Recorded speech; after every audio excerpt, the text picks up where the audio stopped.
اوكي، بسم الله الرحمن الرحيم. الحمد لله رب العالمين، والصلاة والسلام على سيد الأنبياء والمرسلين. اللهم علمنا ما ينفعنا وانفعنا بما تعلمنا وزدنا بفضلك علما وتعليما إنك على كل شيء قدير. So we're going to try and just read today.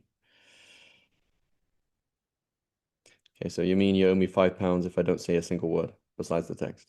I guess I've already lost it. Okay, Bismillah, who would like to read?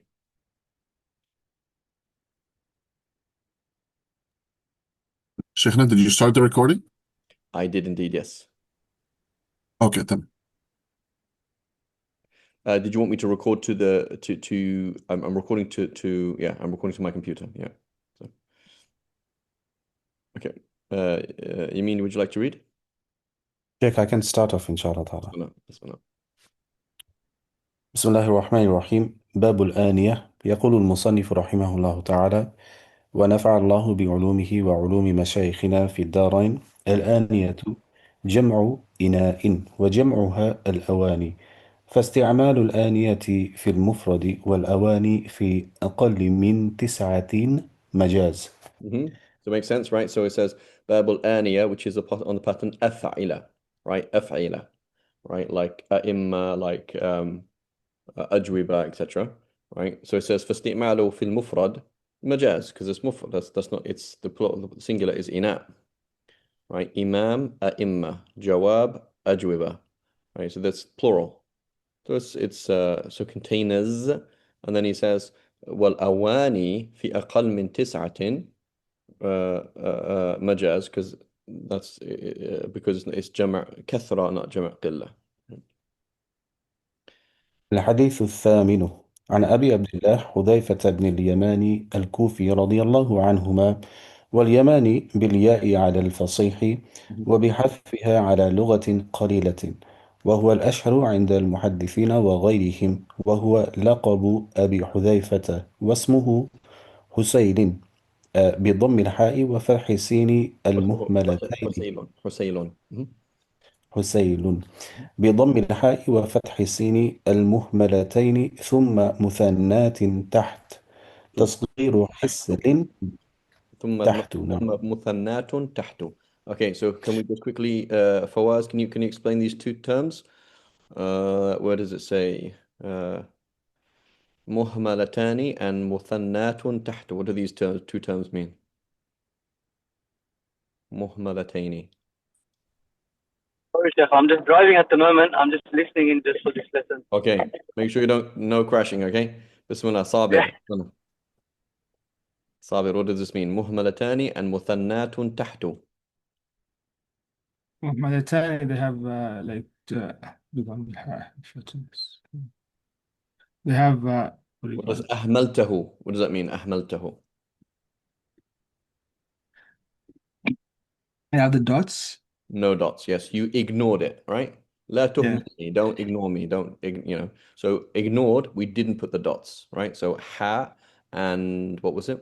And seen, not ha and sheen, right? Or jim and sheen or something like that, right? مهملتان. And then مثنات تحت, somebody else. Sister Afra.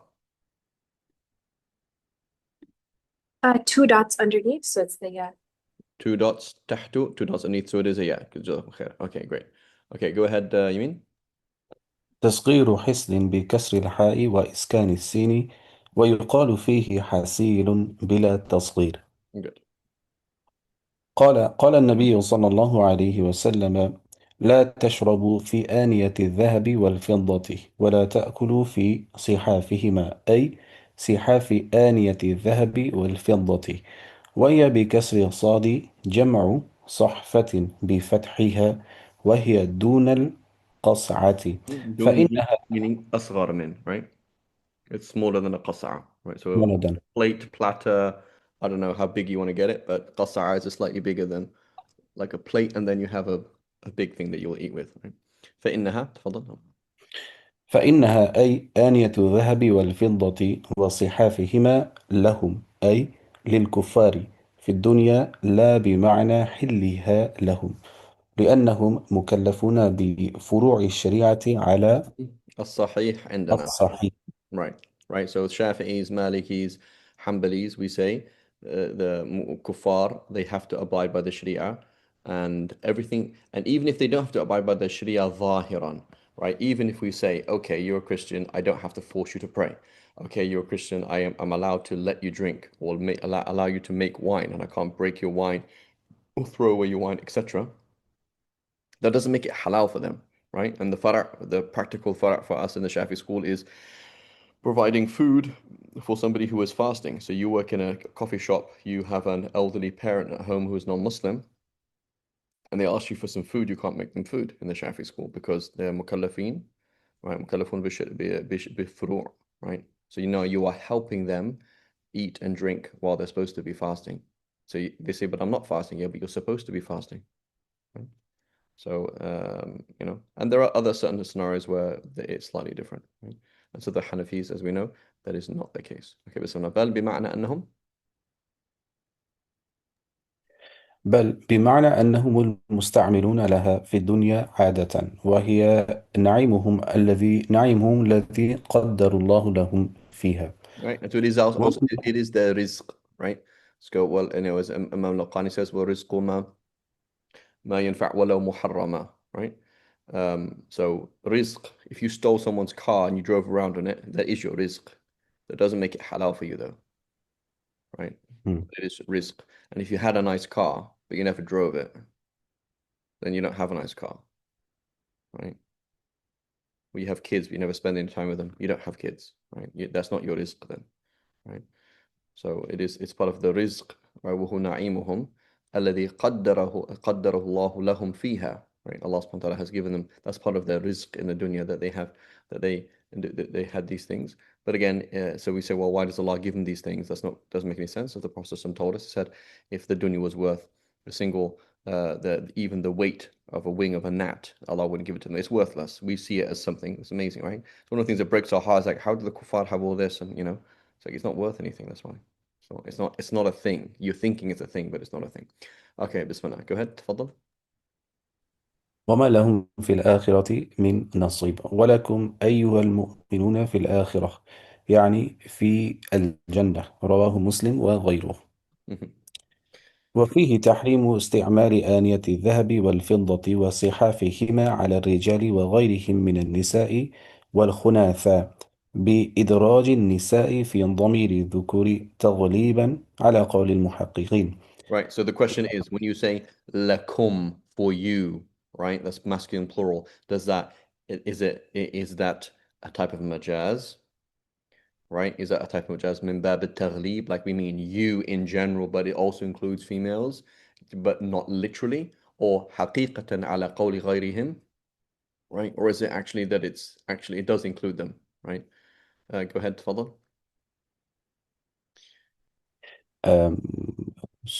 وحقيقة على قول غيرهم، إذا علة الحرمة استعمال عين الذهب والفضة مع الخيلاء، وهي مشتركة بين الرجال وغيرهم. مشترى مشترك مشتركة, right? وهي مشتركة بين It is الرجال shared, وغيرهم. not it shares. أنا أشترك معك, I will share with you, but وهي مشتركة, it is shared. That إلا is shared between the men and women. So مبني للمجهول. مفعول. ومشتركة, yep, good. So please, I know Yamin is following with بامتياز, mashallah. Everybody else is following. Muhammad, Saifuddin, Qais, Muhammad Rayhan, Fawaz. I know you're trying to drive and not hit people and walls and things, so that's fine. Enrico, you're following. Ammar, Afra, yeah. So please, the amana that we have in here, we're trying to finish in a year. It's very hard. The amana is you have to stop whenever we don't understand. That's the understanding. Okay. So if any point you don't understand, you got to put your hand up and say, I don't understand. Please stop. Okay. Because we're not here. This is not a class of barakah. This is not a class of it's not a class of tahqiq. We're not doing tahqiq. That's true. We're not going through the masail in depth. But if something goes past and you're like, I have no idea what that was, oh, but it doesn't matter, then you're not in the class, right? So please, so you're in the class, that means you gotta put your hand up and say, hey, I don't understand. Please stop. Okay. جزاكم خير. بسم الله. ويحرم اتخاذها. ويحرم اتخاذها أيضا، لأن ما حرم اتخاذه كذنوب كالتنبور. Yeah. كالطنبور.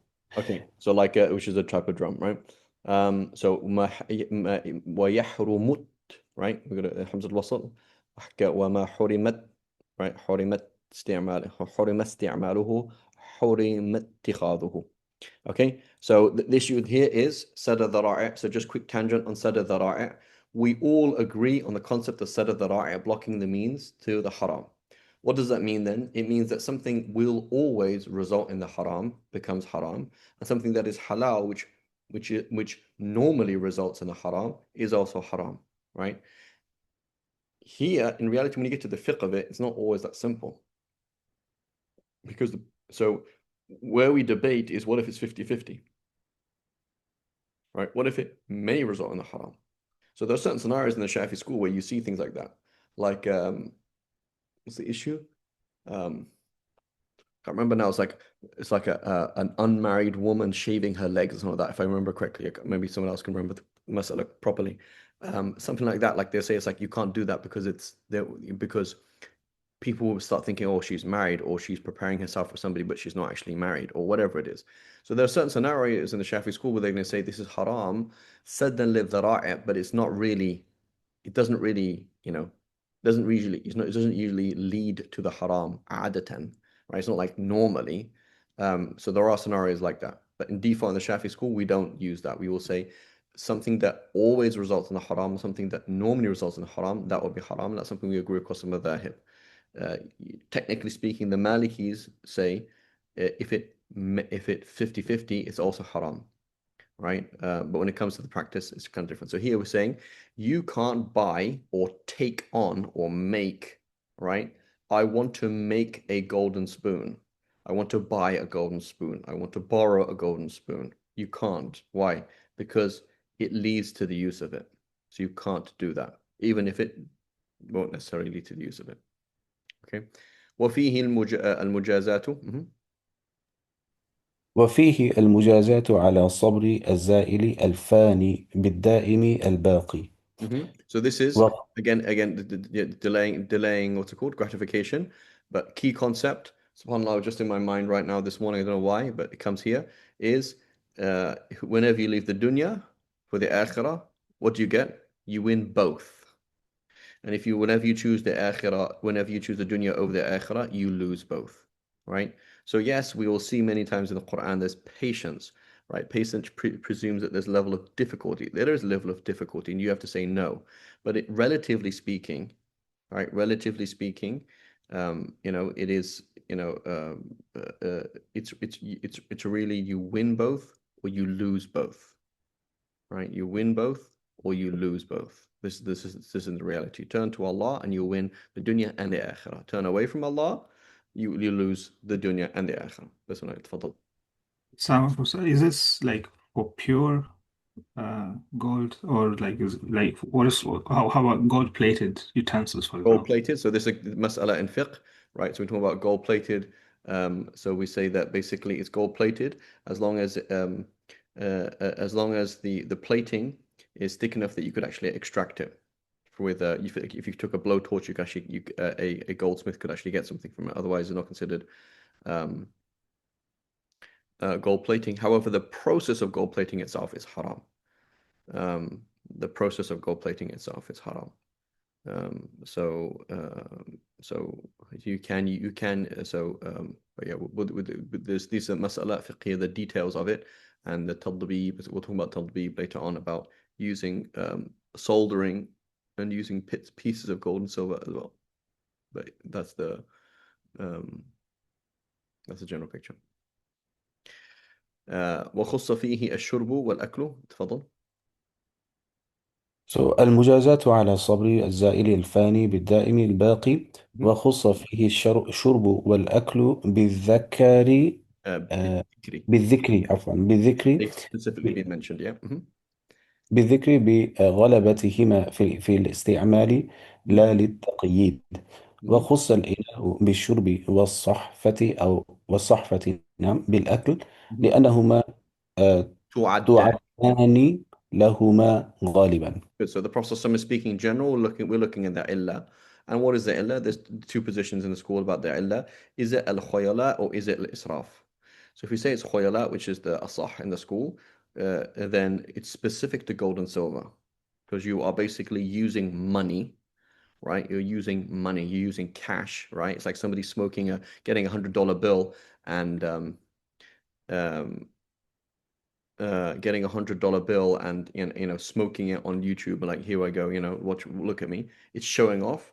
Or is it al-khuyala, which is is it showing off or is it waste? If we say it's waste, then we're going to include things like platinum and diamond. You had a diamond spoon or a diamond plate or something like that, or a platinum cup, something like that. This is waste and it's going to be haram, right? But the asah is that no, it is khuyala, it is showing off. And so most people wouldn't know the difference between glass and a diamond, right? They don't know the difference. They don't know the difference between what does platinum even look like? I don't know if I don't even know what platinum looks like. So it's not the same. So is it about breaking? Is it about showing off so people see it? The average person sees gold and silver being used and feels brokenhearted, or is it about being wasteful? The relied upon position is that it is khuyala, the showing off and breaking people's heart by using money to eat and drink with. So usually, Muhammad Rayhan about the pieces of gold in electrical things. So usually they are so thin that if you took it to a goldsmith, they couldn't do anything with it, right? A. However, B. In principle, and again, you can ask your fiqh teacher. I have to research it a little bit. If you have a fiqh class right now, is in principle, gold plating itself is haram.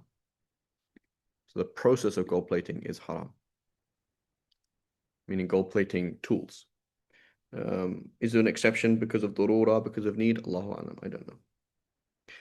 Okay, Bismillah, hadith number 9.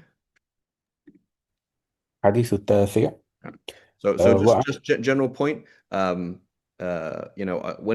is, you will different authors and different teachers will do different things at the same time, or different things at different times. So you'll see, for example, Imam Nawawi, in some works he's doing some things. Imam Nawawi in other works doing other things. Imam Rafi, they say Imam Rafi was stronger in hadith than he was than Imam Nawawi, but you don't see his hadith prowess in his books, because in his what's it called, in his Sharh al-Kabir, because he's working on fiqh. So similarly in this class, we're not doing the masail. Like, so if we come to Muqaddar Hamiyya class, we're going through the masail and taqidat and etc. And we're doing these things. Here it's just kind of sathi, right? We're just like, okay, that's the thing. But there's, so anything that just comes, so basically just where I'm just trying to run through these hadiths. We're trying to get the basic mas'ala out that's on the text. But if you have fiqh questions, those kind of things, that comes really in a fiqh class proper, right? So I have 2 classes in Muqaddar Hadramiyya. I have another class in Fath al-Mu'in. I'm sure you're doing other classes this evening or other times in Shafi fiqh. That's the place for these issues. Is this an exception? How does this work? What about this? What about this? What does Ibn Hajar say? What does Ramli say? What does etc.? We try and do that somewhere else, inshallah. Okay, Bismillah, go ahead. وعن أبي العباس عبد الله بن عباس. Can I, sorry, you mean just want to pass the mic to somebody else? Anybody else ready to read number 9? I can read inshallah, Sheikh. Go ahead, please. بسم الله. الحديث التاسع. وعن أبي العباس عبد الله بن عباس هو ابن عبد المطلب الهاشمي رضي الله عنهما قال قال النبي صلى الله عليه وسلم إذا دبغ الإهاب بما ينزع فضوله ولو نجسها كذرق.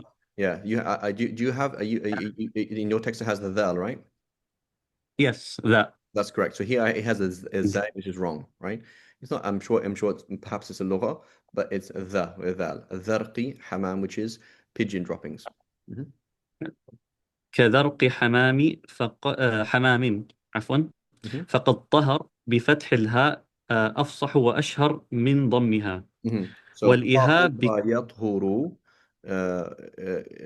makes sense because it means to be pure.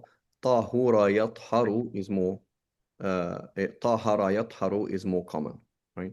And that's perhaps because of the ha in the middle of the letter, right? So حتى يطهرن, right? حتى يطهرن, right? That's طهر يطهر. But is it طهور يطهر to be pure, like بلغ يبلغ to be بليغ, or فقه يفقه to be a faqih, right? That's what he's saying. One is possible. Yeah. Go ahead. والإهاب بكسر الهمزة الجلد قبل أن يدبغ. وقال الأزهري الجلد. والمراد هنا Who's الأول. Al-Azhari? This is Sahib As-Sahah. So again, I know in your tahqiq, you're going to see here it says here's As-Sahah or As-Sihah. That's Al-Jawhari, afwan. That's Al-Jawhari. As-Sahah, Al-Azhari. And I'm mixing the two names up. This is someone else, Al-Azhari. So I don't know which Azhari this is, but okay, Bismillah. قال الأزهري الجلد والمراد هنا الأول. تفضل, go ahead. وجمعه أهب. أهب. نعم. كتاب كتب. نعم. صاحب الزاهر, جزاك خير. Oh yeah, this is, so you mentioning this is صاحب الزاهر. So Zahir is a book on Gharib of Shafi'i, right? So he goes through words that Imam Shafi'i uses, and that are kind of, so go through all these kind of things there, right? So جمعه أهب بضم الهمزة والهاء وفتحها أهب. Uhab. How is it Uhab? I don't know. But anyway, Kitab, Kutub, Ihab, Uhab.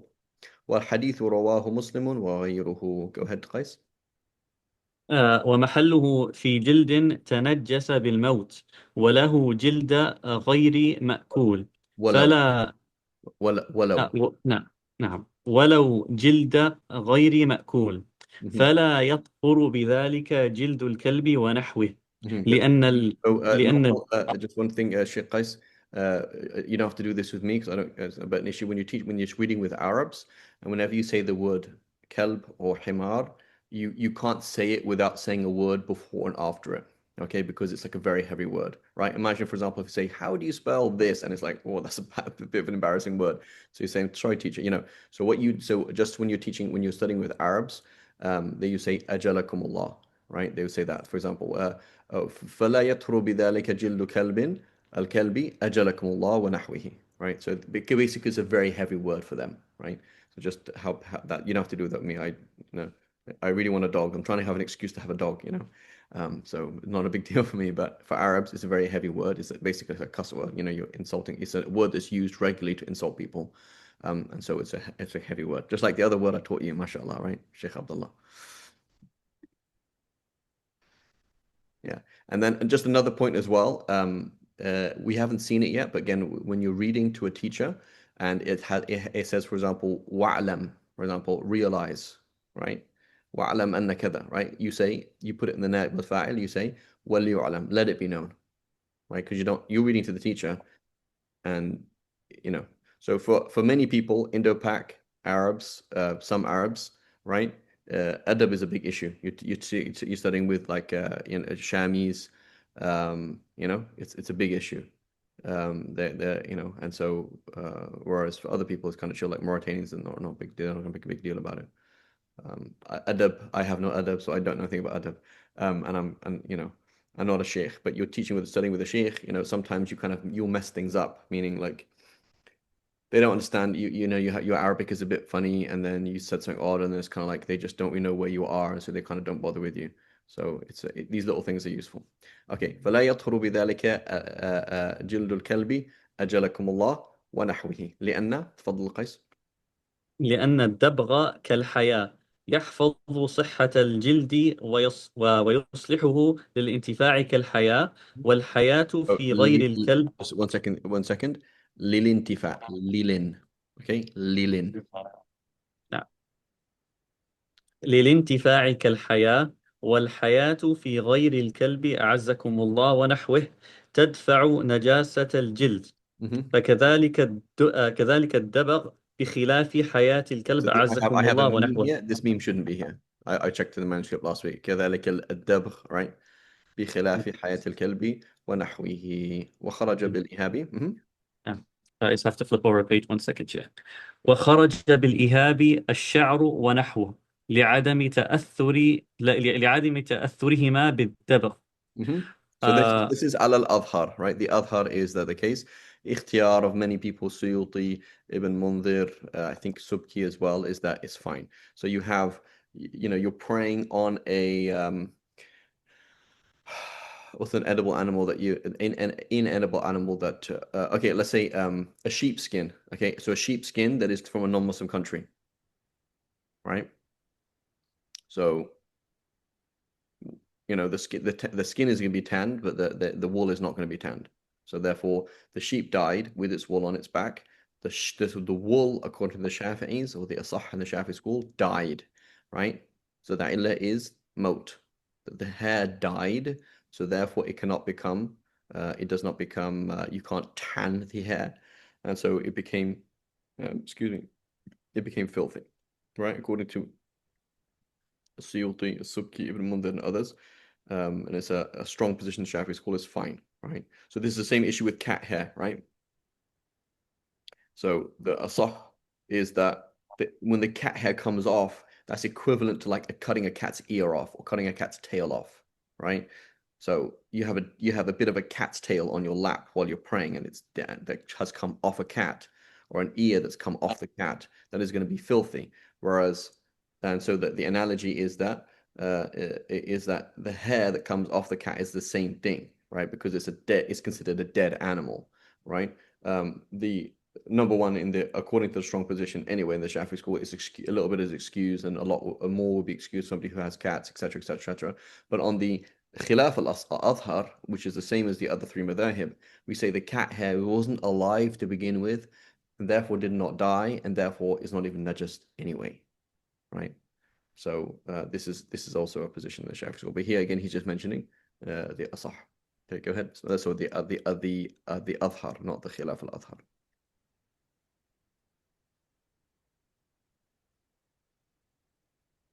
Okay, Bismillah, go ahead. Okay, could everyone just remind us what's the difference between asah and Azhar?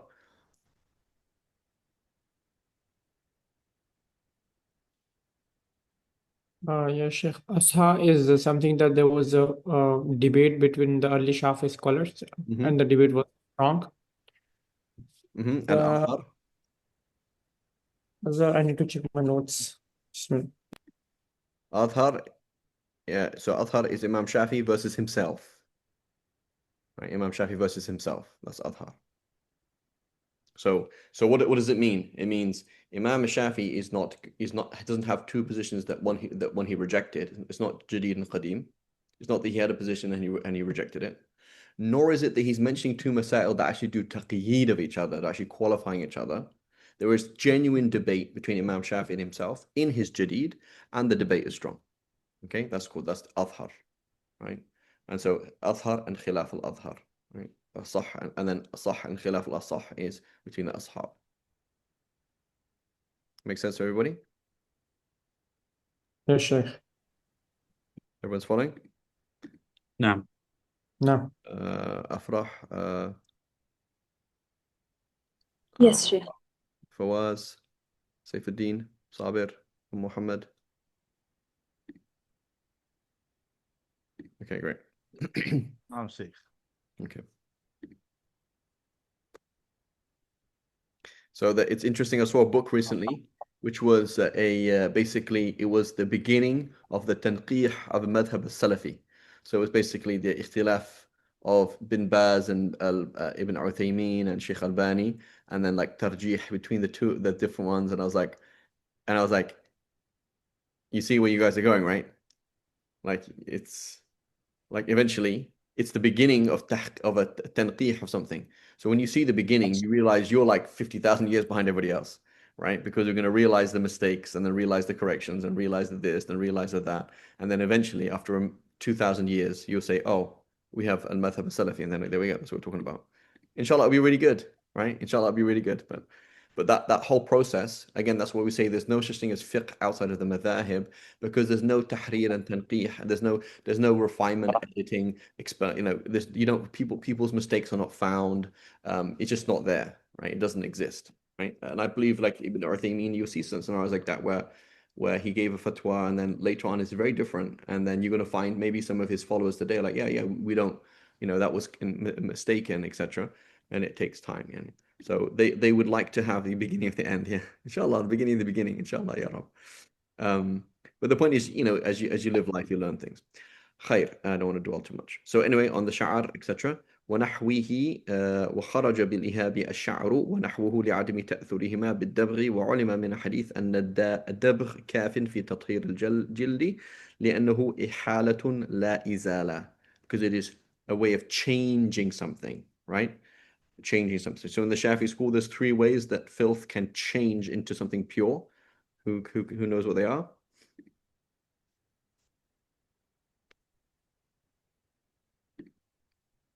There's 3 ways that filth can change its reality and change its essence and become pure.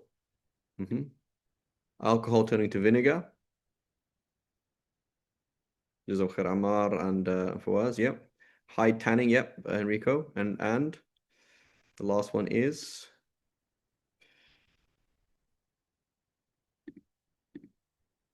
yes, which is what? Filth becoming life. Filth becoming life, right? So we eat a hyena, even though hyena ate carrion. You eat the chicken, even though the chicken ate worms, right? Dung, which turned into a tree, which turned into a fruit, which we're eating, right? So ما صار حيوانا, right? With a فتح الياء مشان Sheikh Abdullah. Okay. What became life? That's what it means, right? حيوان محترم means a living thing. Water pouring more water, yes, kind of, yeah. That's kind of changing category, but that's not that's true, right? مكاثرة, right? But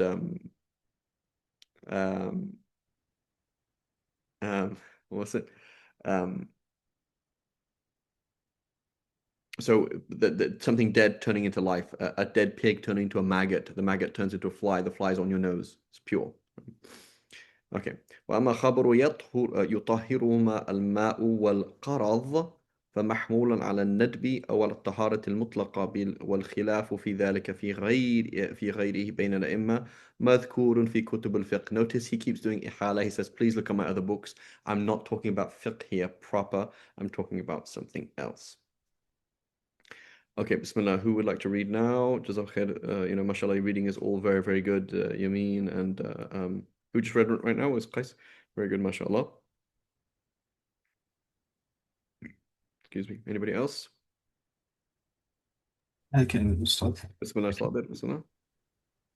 أشر وعن أبي نجيد بن مضمومة عمران بن حسين رضي الله عنهما أن النبي صلى الله عليه وسلم وأصحابه توضأوا من مزادة مشركة. Yeah, min mazadati mushrikatin. Right. So here my text has mazadatin, but that would mean a polytheistic water container or polytheistic container. Right. But it means is mazadati mushrikatin. The mazada, the place that you store zad, or you store water or food in, that belongs to a mushrika. Right.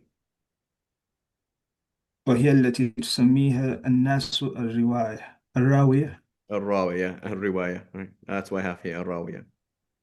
مجازا عن الراوية المسمى بها البعير الذي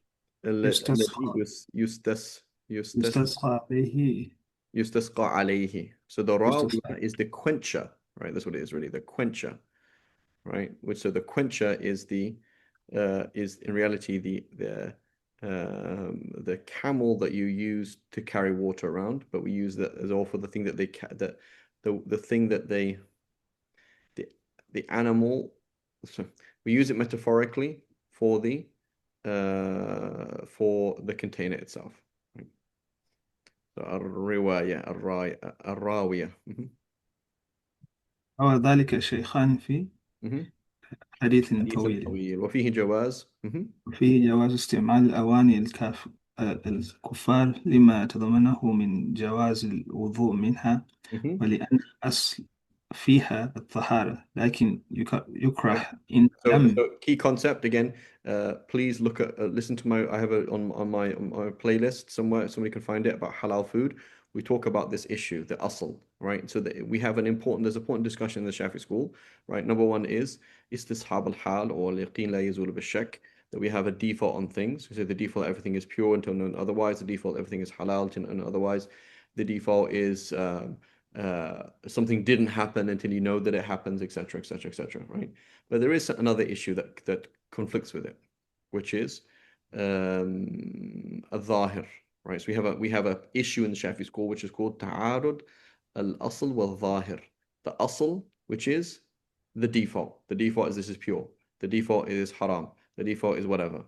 And then we have the zahir, what is most apparent. And so it is true that sometimes we don't go on the asl, we go on the zahir, right? And so we didn't present it fully, but in that class, I think it's like lesson 1 or lesson 2 of the halal food playlist thing, I talk about Suyuti breaking it down, scenarios where we go with the asl, scenarios where we don't go with the asl, and it's not that simple, right? It is not that simple. And he gives certain examples of where we go with the zahir, what is most obvious, and not with the zahir, right? So here is a polytheistic woman. She has a large container of water. What is the asl? The asl is everything is pure. What is the zahir? Well, I don't know. Is it zahir that it's going to be filthy? That's going to have urine in it, have blood in it, wine in it? I don't know. Whereas, for example, I don't know. A dirty wine glass in someone's house that doesn't have any wine in it, but it looks used. What's the default in it? That it's pure? The default is pure, right? Because that's what is the default of glass is that it was once, silica. What is it made out of? Sand or whatever it's made out of. The default is it's pure. But the zahir might be otherwise, right? A public bathroom, a public bathroom. No camera. A public bathroom, the zahir is that be urine on the floor. The asl is that there's no urine on the floor. So do we go with the asl, or do we go with the zahir? It's not. There are certain scenarios where we go with the zahir and not the asl, right? So that's important to understand. But again, that's in fiqh and qawaid fiqh. Okay, bismillah. وفيه جواز استعمال أواني الكفار لما تضمنه من جواز الوضوء منها ولأن الأصل فيها الطهارة لكنه يكره إن لم يتيقن طهارتهما. Okay, etc. Okay, فإن قلت أخبار الصحيحين عن أبي ثعلبة قالت عن أبي ثعلبة. عن أبي ثعلبة قلت يا رسول الله. قلت أنا شو أبو ثعلبة قلت يا رسول الله إن بأرض قوم أهل كتاب. إن بأرض قوم أهل كتاب أفنأكل في آنيتهم؟ فقال إن وجدتم غير آنيتهم فلا تأكلوا فيها وإن لم تجدوا فاغسلوها ثم كلوا فيها. So basically, he's saying, he didn't say yes. He said, if you can find something else to eat from, then don't, فلا تأكل فيها, then don't eat from them. But if you can't, then wash them and eat from them. So that means no, right? The answer is no. So you just said the asl is everything is tahir, and this hadith in Bukhari and Muslim is saying the opposite. So how does that work? تقتضي يقتضي كراهتها إذا وجد غيرها وإن تيقن طهارتها. وإن تيقن طهارتها. So even if you know that it's pure, right? Even if you know that it's pure, how do you explain this? قلنا وصار جواب المراد النهي عن الأكل في آنتهم التي كانوا يطبخون فيها يطبخون فيها لحم الخنزير ويشربون فيها الخمر كما دل على ذلك رواية رواية لأبي داود نعم. So he's saying basically, yes, the zahir is that there's a ta'arud, there's a contradiction here. One is saying yes, one is saying no. So yeah, but we'd say we're doing takhsis of that nahi because there's a hadith in Abu Dawood which indicates that it's specifically because they have wine in it, or specifically they has pork in it, right? وإنما نهى عن الأكل فيها للاستقذار, because it's something disgusting, not because it's filthy. كما يكره في المحجمة المغسولة, just like it would be disgusting, offensive to eat and drink from a pot that was used to collect blood in it when somebody's doing hijama, because it's disgusting, not because it's actually filthy. Okay, so wallahu alam. Okay. Can you repeat that again, please? The explanation. I need to go back. So sorry, I need to go back to. You mean you're asking about the ta'arud what is it? الظاهر والأصل, الأصل والظاهر. Yes. Yeah. بارك الله No. فيك. Yeah. What is the concept? So again, there is something called the asl, right? Which is the default is dhuhr hasn't come in until it comes in. The default is that I'm alive until I'm dead. And the default is this is not my property, and it is my property. The default is I have wudu until I know otherwise, right? And then there is the zahir, which is most likely, right? So your son, for example, made wudu 2 weeks ago. I mean, is it theoretically possible that he didn't go to the bathroom for 2 weeks? Yeah. But the zahir is what? He went to the bathroom, right? The Prophet ﷺ, he told us, when you sleep, he said, the eyes are the thing that holds together your behind. So when you go to sleep, make wudu, i.e. So the Prophet ﷺ didn't go with the asl, which is that you still have wudu. He went with the zahir, is when you go to sleep, you don't know what happens. And so the zahir, you might pass wind and you wouldn't know about it. And so make wudu, right? So is it always the case that we go with the asl? The answer is no, right? And that's the case with, for example, food. If we said with food that we always go with the asl, then yes, it would be convenient because we could always say things are pure. But no, it'd be super inconvenient because the default is chicken is haram to eat until you know that it's halal to eat. And you would only know that it's halal to eat if you yourself slaughtered it. Because if I slaughter it, I might be a munafiq when I'm slaughtering it. You don't actually know the details. Like you might get chicken from an abattoir, which is 100% fine, but that chicken itself was not killed properly, and they didn't notice. Right? So we go with the zahir. We don't go with the asl, because the asl would be that it's still haram to eat. Right? And so there are scenarios in fiqh where we go with the asl, and scenarios in fiqh where we go with the zahir. It's not as simple as always going with the asl. Right? Does that make sense?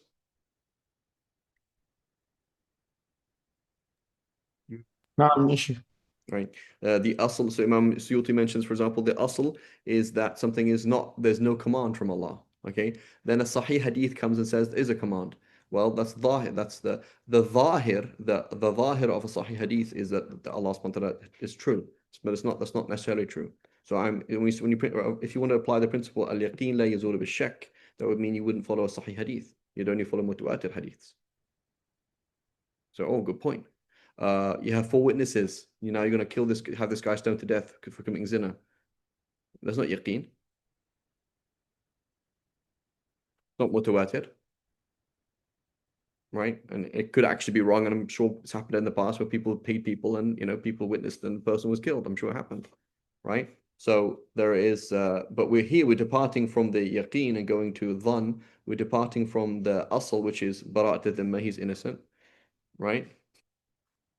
For what's the zahir? The zahir is four upright witnesses said this, fulfilled all the conditions. The zahir is that this person did what they say he did, right? So it's not as simple as that. Does that make sense? You mean? نعم شيخ. So key concept when we're studying fiqh, we will see usuli points here and there, and we're studying fiqh, we will see qawaid here, but the asl is fiqh, not usul and not usul and qawaid. Qawaid fiqh come from fiqh. And the qawaid,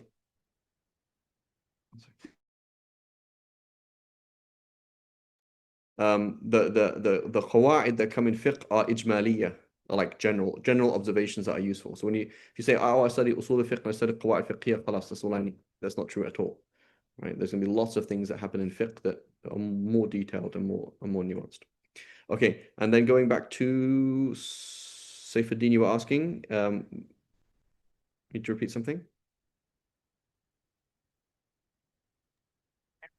To explain why the hadith that was being narrated, the Sheikh was discussing about the why it's not in use, or I didn't catch exactly what he was saying there. One hadith says they made wudu from a container, this large body of water, or this big thing of water, water container of a mushrika.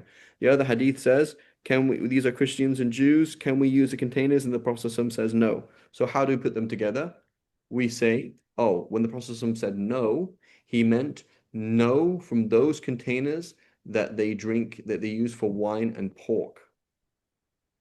And how do I know that? It says because there is a hadith in a narration in Abu Dawood which mentions that, right? And on top of that, when the Prophet ﷺ said don't do it, he didn't do it because it was filthy. He did it because it was disgusting, right? So there's other reasons that he's talking about here. The illah is not that it's haram and najas. The issue is that it's disgusting because it had pork in it. It was disgusting because it had wine in it. Does that make sense? Yes. Jazakumullah. Practical point though, right? Practical point. I live with a non-Muslim. Okay, they have pork and they have wine. So, well, they don't wash up, right? Yes, they do washing. So if they of course they don't wash up, right? So even with pork, the relied upon position, it has to be washed 7 times, 1 time with earth, etc. But there's a strong position. The ikhtiyar Imam Nawawi is that pork is just like any other filth, right? Then it's like, so you have a brother, a sister who's living with their non-Muslim relatives, and it's tough. Like, don't make a big deal about it. It's not an issue, It's not. You go into a restaurant, people wash stuff. Khalas, end of story. I believe we spoke about this last week, right? So we don't need to make a big deal. We ourselves should be strict. We should go with a stronger position, etc. But there's a place for the rukhsa, etc.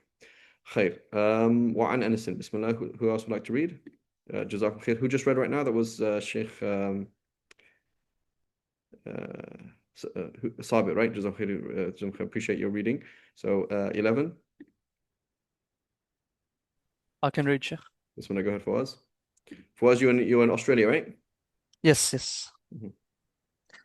وعن أنس بن مالك رضي الله عنه أن قدح النبي صلى الله عليه وسلم انكسر أي انشق فاتخذ مكان الشعب بفتح الشين وإسكان العين أي الشق سلسلة من فضة.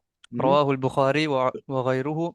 والمراد أنه يسد الشق بخيط فضة فصارت صورة. You can say خيط فضة, but we usually say بخيط فتنة. It's a string of silver. You can say, you can use it as a sifa if you like, but usually بخيط فضة, right? فصارت صورته صورة سلسلة. So it looked like a kind of chain. So the point is, the goblet broke, and we'll discuss what pronoun that refers to in a second, put some silver in it. وفي رواية للبخاري فسلسله. This is a ha, not a ta marbuta بفضة. He chained it. He put a silsila in it of silver. قوله, go ahead. وقوله فاتخذ يوهم أن النبي صلى الله عليه وسلم هو المتخذ وليس كذلك بل أنس هو المتخذ. ففي رواية أي in one narration قال أنس قال أنس فجعلت مكان شعبي سلسلة. وفي رواية عن عاصم الأحول قال رأيت قدح النبي صلى الله عليه وسلم عند أنس بن مالك قد انصدع فسلسله بفضة. Right, which is shirk, right? Because basically you're venerating the cup of the Prophet sallallahu alaihi wasallam.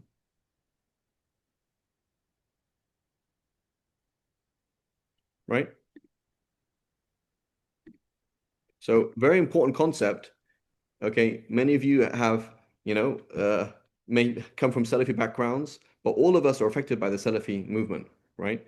And so we have to understand how insane some of these things are, right? So yes, there are a lot of hardcore Sufis, hardcore Asharis out there who are like blasting everything and anything, right? I'm from Jordan. Sheikh Albani was there. There was a huge movement in Jordan of like totally bashing Sheikh Albani on every single thing possible and impossible, right? Basically, their deen is like bashing Ibn Taymiyyah and bashing Sheikh Albani, and that's basically what they do, right? Which is obviously problematic. But we have to understand there's certain things, right, that are just like insane. So if you read, for example, Sir Alam al-Nubala, right? Sir Alam al-Nubala by Imam al-Dhahabi, right? You're reading their biography of the Sahaba, Tabi'een, Tabi'een. Read everybody for the last 500, 600 years of the beginning of Islam. There are certain trends and certain things that you will see. And then you see Salafism, Wahhabism as it is today or as it became, and it's like there's a big difference. Like there was genuine like rosh, there was genuine like that is you're not representing the tradition. So we find throughout the Salaf, the Sahaba and the Salaf venerating, using tabarruk, doing tabarruk from things of the Prophet sallallahu alaihi wasallam, the Prophet himself handing out hair. Here saying Anas keeping the goblet of the Prophet sallallahu alaihi wasallam. This is a very, very common thing that you find throughout the Sahaba and Tabi'een.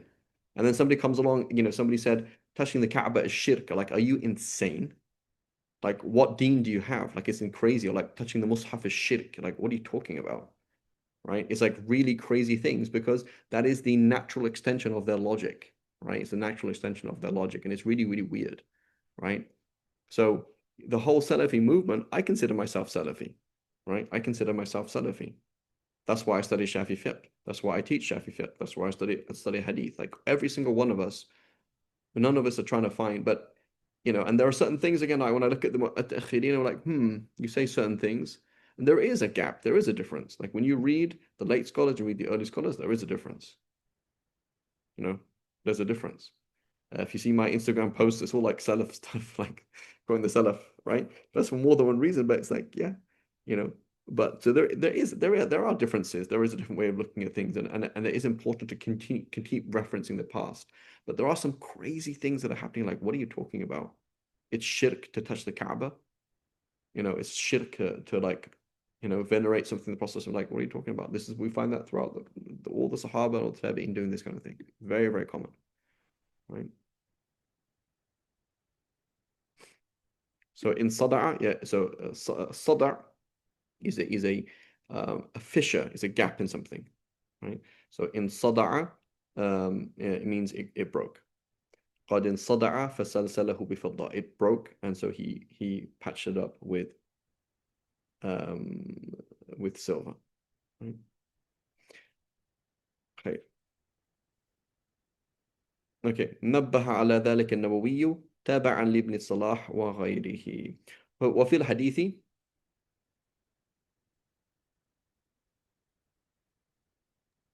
نعم. Sorry.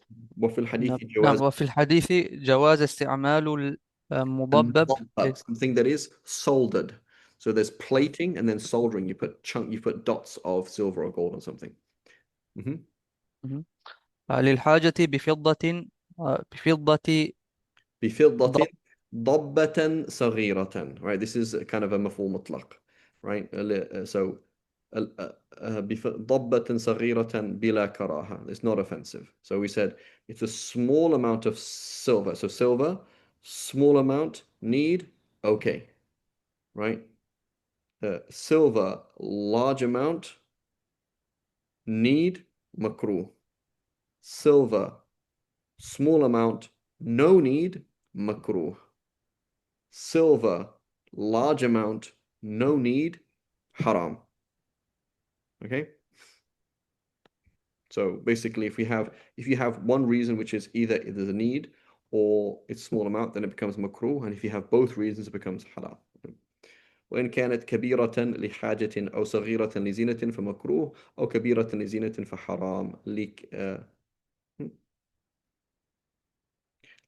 للكبر, I believe. للكبر, that's what you should have. للكبر في الأول وللزينة في الثاني ولا هما في الثالث. ومرجع الكبيرة والصغيرة. Go ahead, فواز. نعم.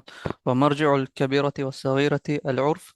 Right. So وخرج why is it urf? Did Allah, is urf revelation? No, it's not. It's Allah subhanahu wa ta'ala talks to us through Sharia. He tells us things, right? If he doesn't tell us things, then the second medium that we're going to use is the Arabic language itself. What is the definition of a dog? This is a dog. What is the definition of a wolf? This is a wolf. What is the definition of a pig? Is this. What is the definition of a man? It is this, right? So we have words in the Arabic language or something. If we don't have revelation defining something, nor Arabic language, then we're going to go to urf and ada. What would you normally consider that thing? Right, that's the next medium. So urf is not a urf and ada is not a dalil shar'i. It is a tool to interpret dalil shar'i. Right, we don't say, oh, and this madhab uses urf. No, it's just mura'at al urf. Right, it's just saying that this thing is it's just this thing is, how to explain it? The criterion of using it is urf. Right, or that it will change with urf, right? But it doesn't mean that urf changes halal and haram. Right? That's not true. Allah doesn't. Allah is the legislator, and the urf is not a legislator. And Allah subhanahu wa ta'ala has not made urf or ada the deputy of halal and haram. Right? وخرج بالفضة. وخرج بالفضة ما ضبب بالذهب فحرام مطلقا لأن Very good الخيلاء. question. Very good question. So, and that's why we can't go in depth here, right? Who's asked that question? Was that Muhammad? It said the things you mentioned, Sheikh, is based on this one hadith. Is that true?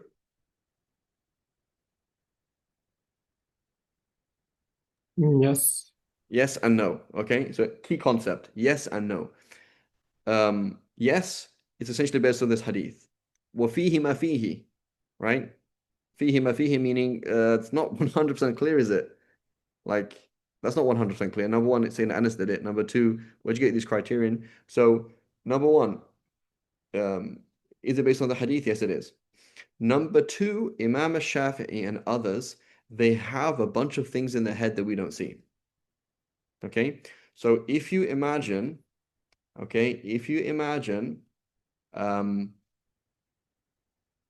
somebody who read 10,000 books, okay, and then they told you what they think about something, and they explain why.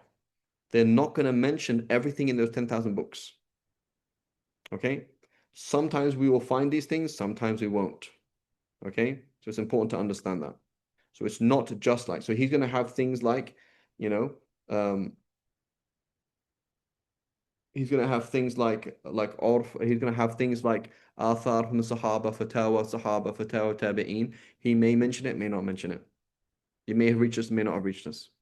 Okay, so that's one important thing.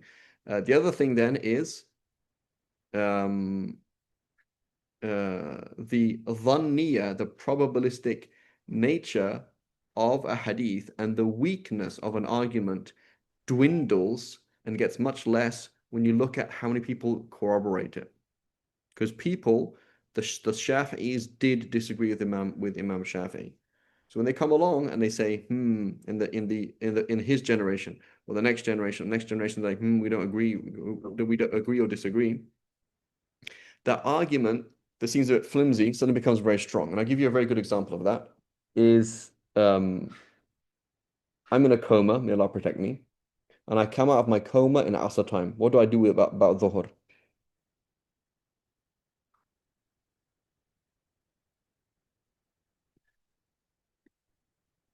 You do Jama', kind of, not quite. It's like Jama'. I'm going to pray it in Asr time, Ada'an, right? It's kind of like Jama'. It's not really called Jama', but it's called because Asr is a waqt darura for Dhuhr, right? What's the proof of that? The proof, you read in the books, they say the proof that you have to, not can, the proof that you have to pray Dhuhr in Asr time when you were in a coma during Dhuhr time is the fact that you could join Dhuhr with Asr time when you're traveling. So, but isn't that kind of different? Like Dhuhr came in, Dhuhr left, I was in a coma. I wasn't obliged to pray. Right?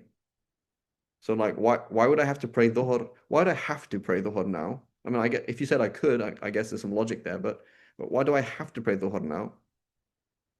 And then also if I delay dhuhr to asr time, I have to intend that, right? So I'm pushing dhuhr to asr time intentionally. But here I didn't do that. So isn't that a big difference? So the logic is not very strong. Now you go back and you realize this is not just the Shafi school. This is like the entire Shafi school says that.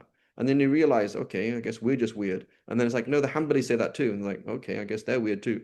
And then the Maliki say that too. And then there's the Fuqaha of Sab'a, the four. It's like, oh, hang on a minute. This is like the majority of the Ummah say this thing that to me doesn't sound very logical or doesn't sound obvious at least, right? So it's very important to understand that is that when you start going through the history of the school and then you realize, hang on a minute, that's a bit of a flimsy argument, isn't it? Or couldn't we like object to it from this angle or that angle or that and say, yes, that's true. Number one, there's other pieces of evidence for it.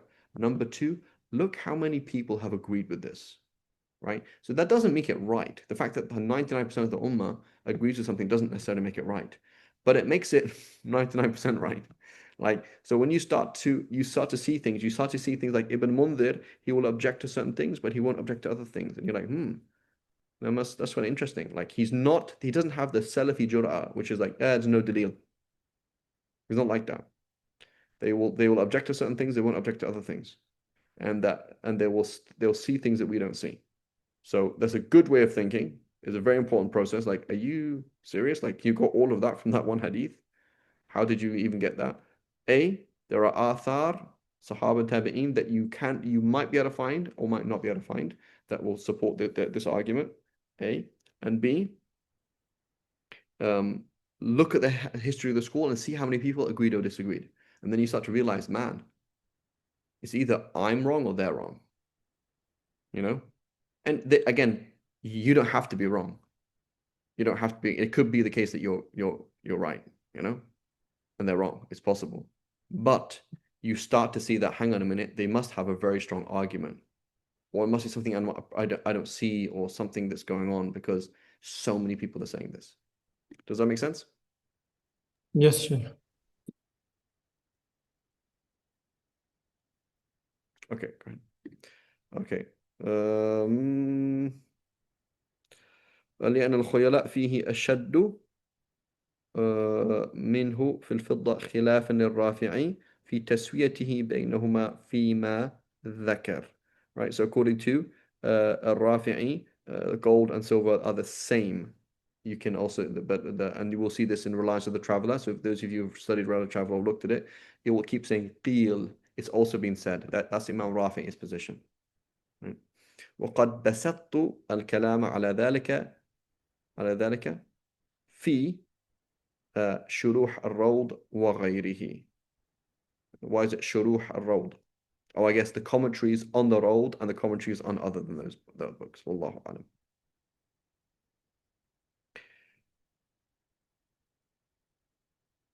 Okay, Bismillah. Who is next? Yeah, I'm going to read this one. I'm going to have somebody else read the next one after that. So it says, باب إزالة الخبث.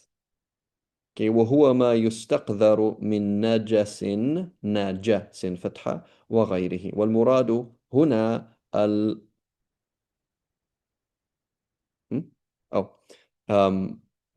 الخمر والمني. عن أنس رضي الله عنه قال سئل النبي صلى الله عليه وسلم عن الخمر تتخذ خلا فقال لا. رواه مسلم وغيره. وفيه تحريم تخليل الخمر. So the Prophet said, can we make vinegar? And he said, no. Can we make vinegar out of wine? He said, no. Can't do it. فيه تحريم تخليل الخمر. That means you cannot make vinegar out of wine. فلو صارت به خلا لم تطهر إن كان التخليل بعين. So he says, so if you put an ayn, if you put something physical into it, you put a spoon into it and mixed it, you put a mesh with some enzymes in it, you put some fruit, some kind of thing in it, that garlic that had enzymes in it, or whatever it is. If you put an ayn, if you put a substance inside the what's it called, the wine, and then it would not become pure. فإن تخلدت لا لعين, if it just became vinegar, right, without any physical thing being in it. كأن نقلت من شمس إلى ظل أو عكس كأن نقلت من شمس إلى ظل أو عكسه not really عكسه I guess عكسه طاهرت سواء كانت محترمة وهي التي عسرت لا بقصد الخمرية أم لا. Right? And yeah. Okay, so محترمة, what does that mean? محترمة means wine or alcohol that is not pure, okay, not wealth, that cannot be destroyed. Okay, like a dog. Dog is حيوان محترم. Okay, it's not wealth. If I killed it, I don't have to pay you any compensation. You don't own the dog. You can't sell the dog. It's not wealth, but it's what's called what's the term we use? اختصاص. It's called your اختصاص. It means it's yours and not mine. But so it's حيوان محترم. It's a living being that there's ihtiram of it. Like you couldn't just go and kill it. So that's you've harmed me by killing my dog, and you harmed the dog as well, right? So similarly, I'm a Christian. I'm making some wine. You come along and pour it. You can't do that. It's haram, right? وهي التي عصرت لا لقصد الخمرية أم لا, right? So whether it was محترمة, which is it wasn't made to make wine of it. Ahmed made it in order to make vinegar, or it was made if it's not محترمة. Right? So it doesn't matter. However it is, it can only become vinegar, halal vinegar, if you don't put a substance in it, right? And again, I've never met anybody. I've met one person who ever applied this. Basically, everybody I know just has any vinegar, and that's it. They don't make any discussion about it whatsoever. Allahu a'lam. والخمر حقيقة المسكر المتخذ من ماء العنب, right, from grapes. وخرج به النبيذ وهو المتخذ من الزبيب ونحوه. So نبيذ, again, it means three things. Okay, it means three things. Nabidh means water in which fruits are soaked in order to make a nice sweet drink. That's called nabidh. Okay, and obviously that's pure and halal. It also means alcoholic beverages that are not made from grapes and dates. Okay? And it also means something alcoholic beverages that are not made from raisins and that are made from raisins and the like, right? So it means three different things, right? So we have to be aware of that. It says والخمر حقيقة المسكر المتخذ من ماء العنب وخرج به النبيذ وهو المتخذ من الزبيب ونحوه فلا يطهر بالتخلل لوجود الماء فيه. So here you have apples, for example. Apple vinegar. You get apples, you put water in it. You get raisins, you put water in it. You need water, right? It's not like wine, right? I guess apple juice is slightly different. You can make apple juice, but grapes, for example, you don't, you don't get all this juice and like that. It's not the same. So zabib, which is raisins, in order to make that into wine, you have to add water. So that doesn't count. فلا يطهر بالتخلل لوجود الماء فيه لكن اختار السبكي. What does اختار mean? So when you disagree with a madhab, you're going to disagree on different levels. Okay? So Imam Nawawi, Imam Rafi'i. The essential difference agreement of what they're doing, when the Rafi'i says one thing and Imam Nawawi says one thing, what they're saying is which position represents the opinion of this large body of scholars.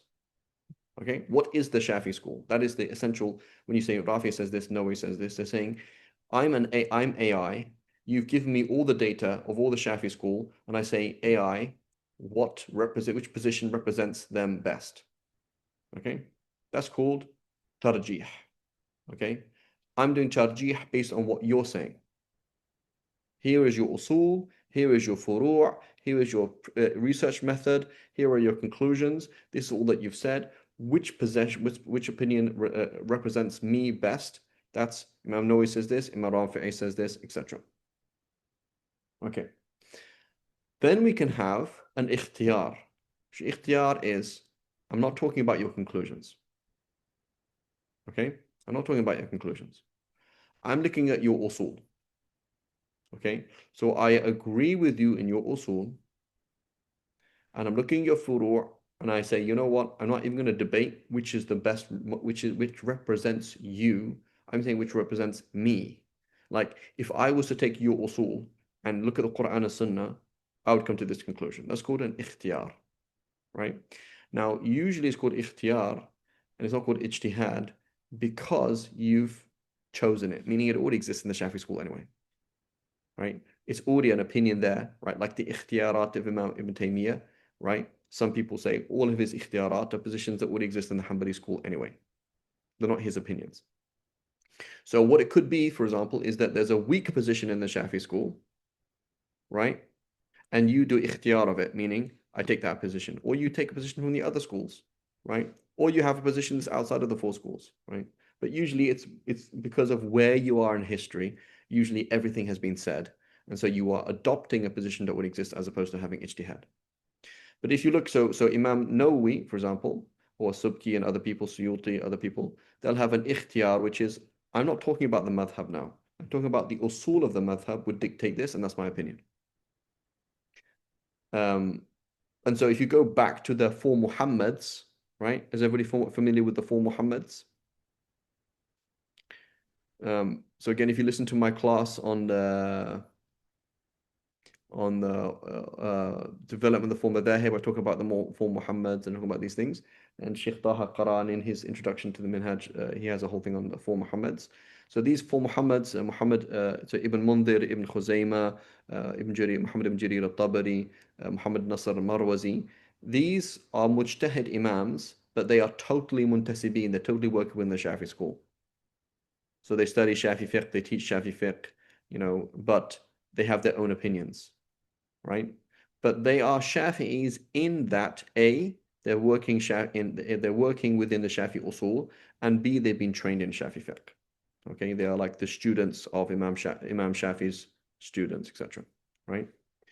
So now, that first one, that was one level, was I disagree with you in terms of what is the Shafi school. I disagree with you in terms of what the Shafi usul would dictate. Okay, or even the Shafi qawaid would dictate as well, but usually usul. And then I don't even agree with your usul to begin with, right?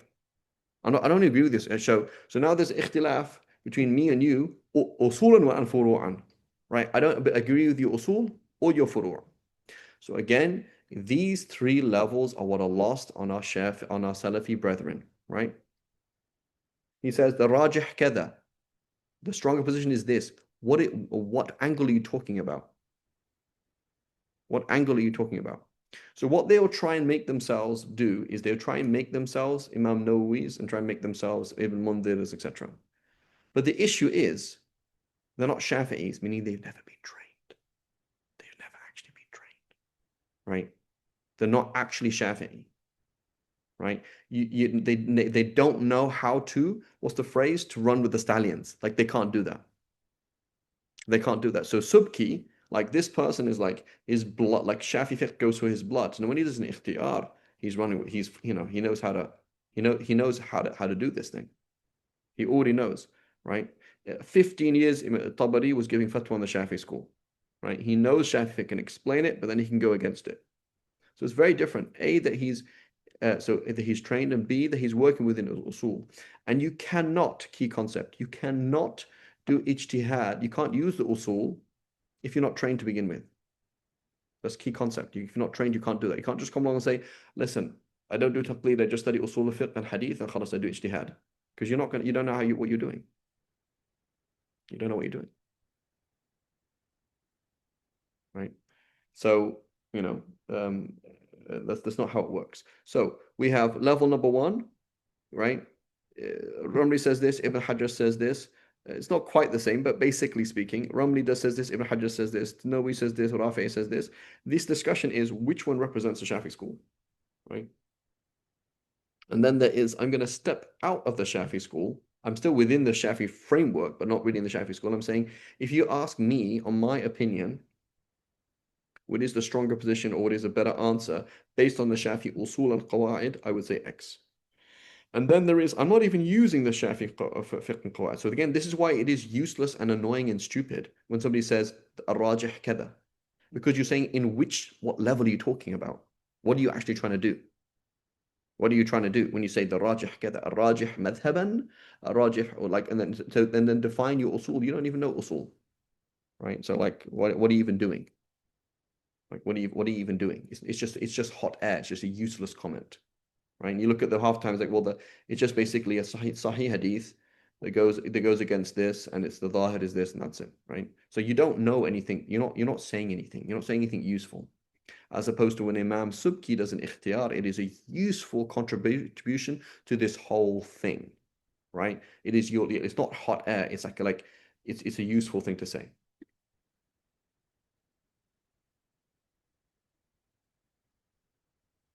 Al-Marwazi, yeah. Furu' meaning the details of halal haram. Does this break your wudu? Does not break your wudu, right? So I'll give you an example, right? Give an example. Ibn Khuzaymah, Ibn Mundhir, and Imam Shafi'i regarding touching your private parts and breaking wudu. Okay? They all follow the same usul. They follow the same usul. So Imam Shafi'i says there's a hadith that says yes, if the hadith that says no. Okay? One hadith says it does break your wudu, the other hadith says it doesn't. How do we do this? So can we do takhsis? Can we say one is qualifying the other? No. Okay. Okay, so now we're going to do tarjih. So now we're going to say which of these two hadiths to act upon. We go with the later of the two hadiths. Say this Sahabi became Muslim later. It was presumably a later thing. So therefore, one hadith abrogates the other hadith. Done. Right? Ibn Mundhir applies the same usul and says one hadith is sahih and the other hadith is da'if. Okay? So I'm applying the same system, but I don't agree with the conclusion or how you use the usul because this hadith is weak. So I say it doesn't break your wudu.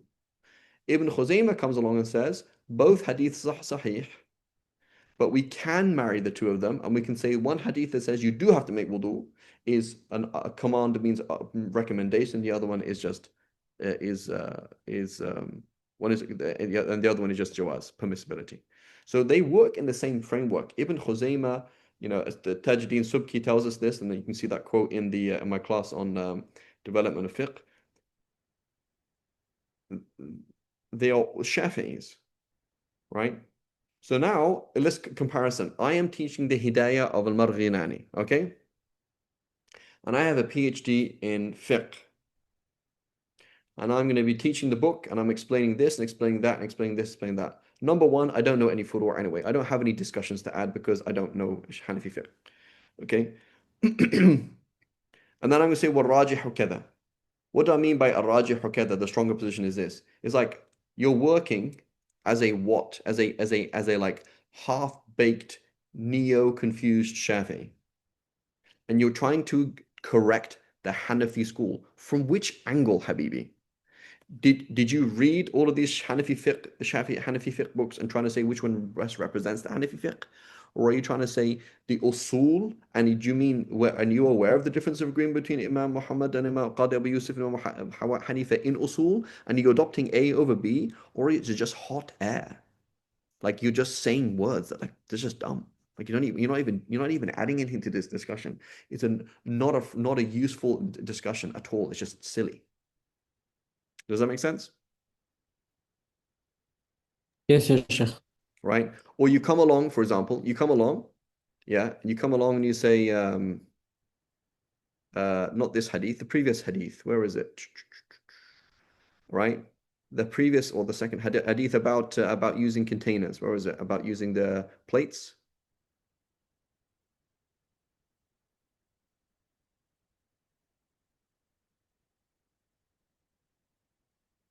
Right, so this hadith, okay? So you are teaching Minhaj al-Talibin by Imam al-Nawawi, okay?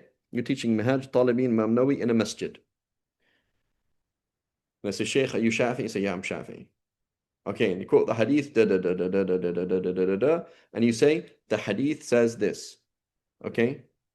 And it says, don't eat and don't drink in containers of gold and silver or in their plates. Rather, it says, don't drink from containers of gold and silver and don't eat from their plates. Okay, so I'm coming along and say, Sheikh, is it halal for me to use a golden pen? You say it's halal. Say why?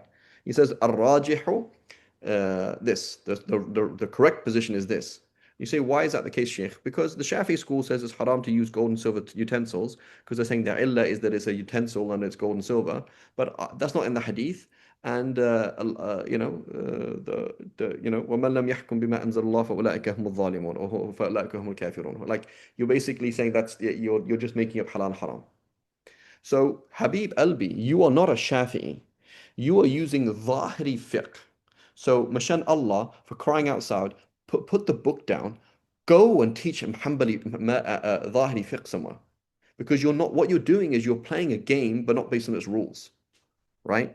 Just like I'm playing rugby and I'm saying, oh, yeah, I can play American football. It's like, Habib, it's not the same game. It is not the same game. So you don't know how to play the game. Go somewhere else. So the thing is, what they do when they say al-rajih, it is literally as stupid as saying, as playing soccer, and then you picked up the ball and nudged somebody and ran off. Like, what are you doing? That's not the game, right? And then everyone's saying, yay, he won. And it's like, bro, like this is soccer. This is the European Cup. And you just ruined it. And every fool who just likes violence started clapping because they saw somebody pick up the ball and nudge somebody and knock them out. So that's how it is. It's like, that is not how the game works. Go and play another game. Go somewhere else. Right? So that's what they're doing. So they don't know. So like, again, I remember speaking to Sheikh Hassan Mashhour.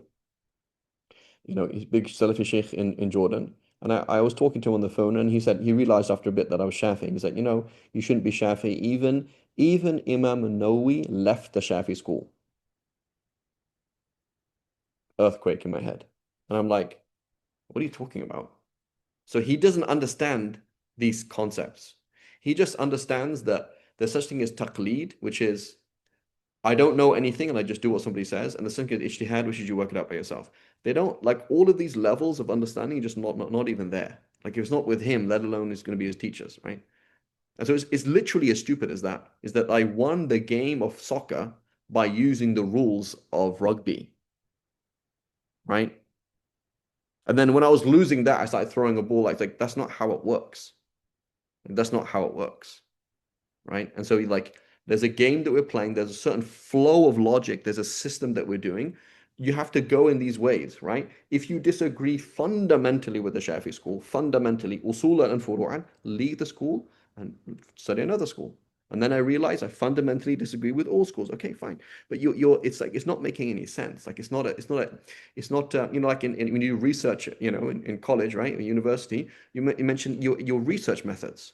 So this is research methods like this. What is your research method? What is your scope? What are you trying to say? And it's all confused. It's all confused and mixed up. Like they don't actually have research methods and they don't have a scope of what you're trying to say. It's just emotional, right? And that's why Salafism in the beginning of the 20th century was not like this at all, right? Because it's obvious that it's wrong, but we've just got to such a level of safaha, such a level of stupidity that you can say things and just get away with it because you won, right? Exactly like that. Like, I was playing soccer and then I punched the guy in the face and say, hey, this is MMA now. And everyone's like, yeah. And then I got everybody, everyone started watching me. He's like, okay, he turned soccer into MMA. Okay, you won. And then you stole the World Cup. So yeah, well, this is an invasion too. It's like, are you invading a country? Or are you playing MMA or playing soccer? Like, what on earth are you doing? It's just like random winning without any system, right? Without any system. Does that make sense? Apologize, I went on a bit of a tangent today. Definitely lost my 5 pounds. Right? But does that make sense? So this is what they will do, right? It's just there's no system here. Exactly, right? So Alhamdulillah Rabbil Alameen, Abdullah, they have deen at the end of the day, right? Alhamdulillah Rabbil Alameen. So I say Ikhwan Salafiyya, right? Our brothers, because at the end of the day, they care about halal and haram, right? They care about halal and haram, and many people don't care, right? So would you prefer to know, would I prefer to have a Lebanon, I go to Lebanon, right? Like, dude, what's happening in Lebanon, you know? So would I prefer to have a Salafi friend in Lebanon who accepts, who might do takfir of me now and then or something like that, or kind of doesn't like, or would I prefer to have some other friend in Lebanon, like, check out the nightclubs in Lebanon? It's like, bro, so so it's alhamdulillah Rabbil, we have to, I say these things and I get quite emotional, but at the same time we have to understand these are ahbabana wa ikhwanna, because at the end of the day they love Allah and they love His Messenger, right? Okay, it depends on the type of Salafi. But at the end of the day, it's like they do love Allah, they do love His Messenger, and they do want to follow what is right. And the default is there is a love for the deen. With a lot of people who really don't care. They really don't care. Right? And it's like subhanAllah. So alhamdulillah Rabbil Alamin, we have to know our friends and know our enemies. And they're way better than many other people. Right? May Allah protect us. Okay. Makes sense, inshallah. So when we said ikhtiyar, meaning I am not trying to represent the school here. I'm not trying to say that Imam Nawawi and Rafi'i misrepresent the school. I'm saying I'm stepping out of the school furu'an, but I'm still standing in the school usulan. I'm still using the usul of the Shafi fiqh, and it's still a meaningful thing, right? And chances are this position will already exist in the Shafi school anyway, right? And, Sheikh Abdul Rashid mentioned this to me once. He said if you research in the Shafi school like in depth, you'll probably find the entirety of the form of dhahib inside the Shafi school. Like it's so vast. Excuse me. So it's kind of like it's hard to like fully step out of all of these things. So, excuse me, where do we get to?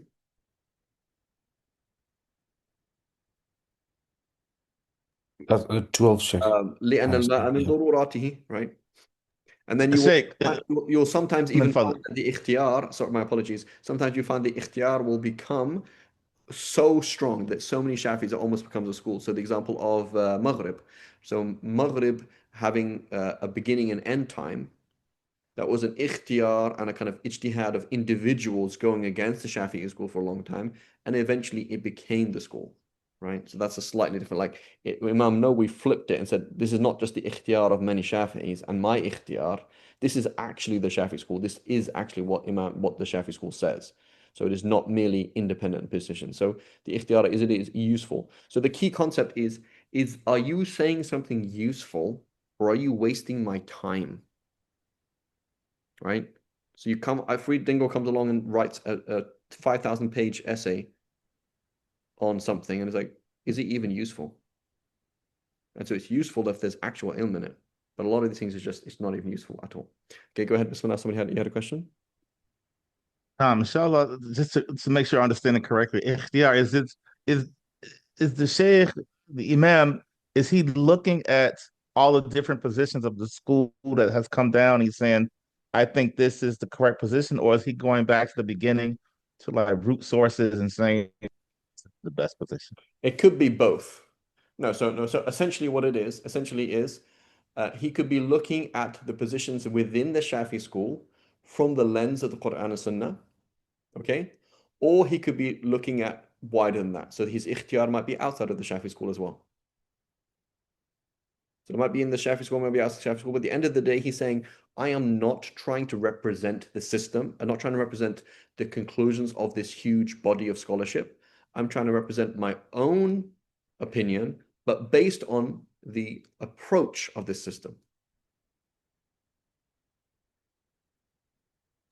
So his usul, his way of doing it is he's still Shafi'i in his way of doing it, right? So case in point, right? Case in point was Imam al-Tahawi.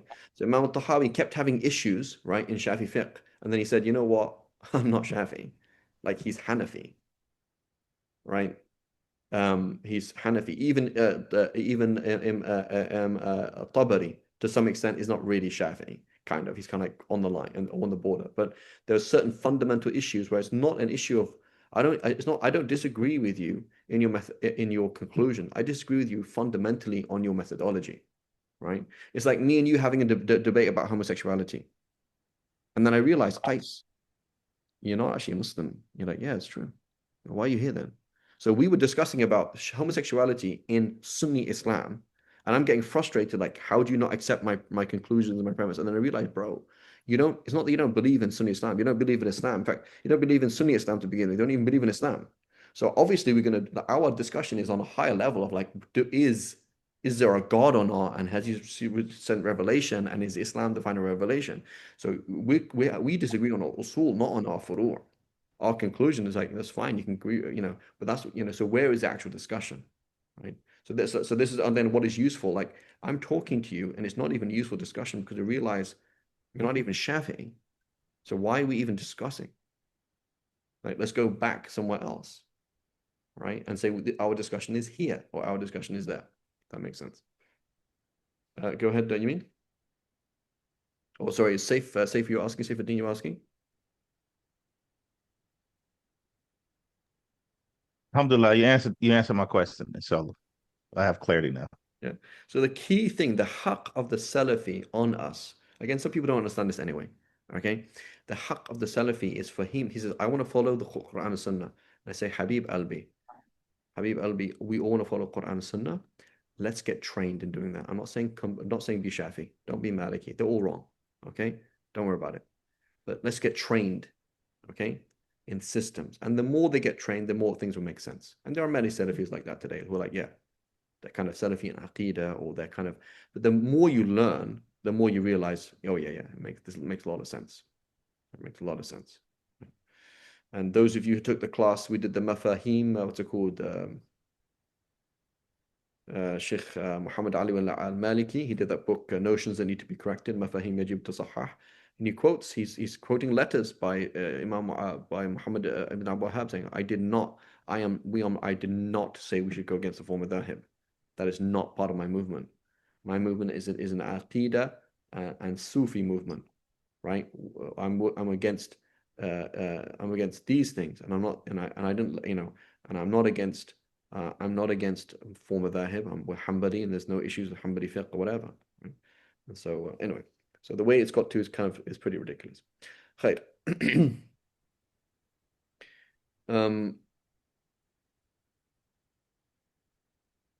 Okay.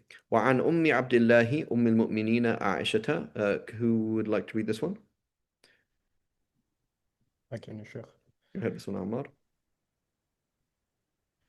وعن أم عبد الله أم المؤمنين عائشة بنت أبي بكر عبد الله الصديق بن أبي قحافة عثمان بن عامر التيمي رضي الله عنها وعن أبيها وجدها قالت: كنت أفرك المني من ثوب رسول الله صلى الله عليه وسلم فركا فيصلي فيه. وفي رواية قالت: كان رسول الله صلى الله عليه وسلم يغسل المني ثم يخرج إلى الصلاة وإن بقع الماء في ثوبه. وفي رواية قالت: كنت أغسله من ثوب رسول الله صلى الله عليه وسلم.